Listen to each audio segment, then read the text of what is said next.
Job. இந்த அளவுக்கு நீங்க ஜெயிச்சிருக்கீங்க, லைஃப்ல சக்சஸ் பண்ணிருக்கீங்கன்னா மார்க்கெட்டிங் ஒரு மிக முக்கியமான காரணம். நிறைய வேலைகளை கடந்து வந்திருப்பீங்க. இந்த மார்க்கெட்டிங் துறை ஏன் பிடிச்சது? எதுக்காக இந்த துறையை தேர்ந்தெடுத்தீங்க வந்தீங்க? அதாவது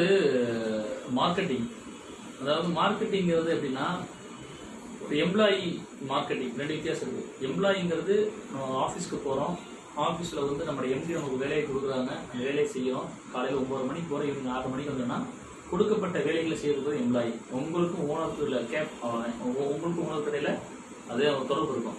ஆனால் மார்க்கெட்டிங்கிறது கடல். ஒவ்வொரு விஷயத்தையும் வந்து ஒருத்தர் ப்ரொமோட் பண்ணுறீங்க. அது எப்படி எனக்கு ஏற்பட்டுச்சுன்னு பார்த்தீங்கன்னா, நான் வந்து பிகாம் படித்த ஒரு ஸ்டூடெண்ட். ஸோ நான் வந்து எனக்கு வந்து டேலி முடிச்சிருக்கேன், ERP 9 வருஷம் முடிச்சிருக்கோம். டேலி நான் ஒரு ஆஃபீஸில் போய் இது ஜாயின் பண்ணும்போதே இந்த டெல்லுங்கிற கம்பெனிக்கு பிறகு இந்த டெல்லுங்கிற கம்பெனிக்கு பிறகு ஆஃபீஸில் ஜாயின் பண்ணுறோம். அந்த கம்பெனியில் பார்த்தீங்கன்னா டேலிங்கிற விஷயத்துக்காக ஜாயின் பண்ணுறோம். அப்போ அக்கௌண்ட்ஸ் ஆஃபீஸர். அப்போ அக்கௌண்ட்ஸில் வந்து தெரிஞ்சுக்கிறோம். ஒரு நாள் நம்ம கம்பெனியில் வந்து அந்த ஃபுல்லி ஆட்டோமேட்டிக் மில்கிங் மிஷின் இருக்கு. எல்லா அந்த ஆவின் டிபார்ட்மெண்ட்ல அந்த மிஷினை வந்து ப்ரொமோட் பண்ணணும். அப்போ என்னுடைய மார்க்கெட்டிங் மேனேஜர் வந்து ஒரு வாரம் லீவ் போட்டாரு. இப்போ என்னோட எம்டி என்ன சொல்றாங்கன்னா, இந்த மிஷினை கொண்டு போய் நீங்க ஒரு இடத்துல நீங்க வரல நீங்க பேசிட்டு வாங்கன்னு சொல்றாங்க.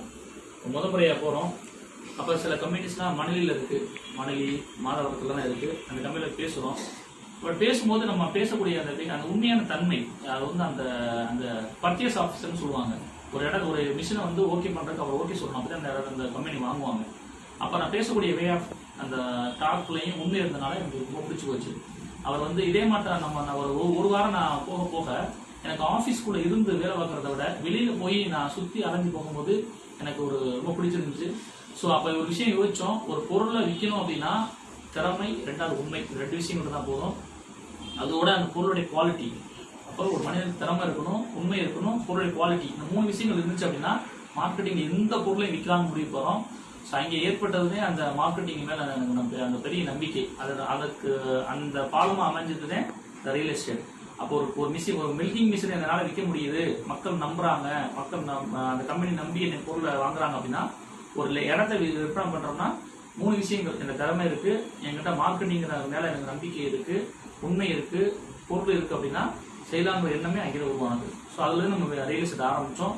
அதுல நம்ம பிசினஸ்ல ஜெயிச்சு இந்த அளவுக்கு வந்துருக்கோம்.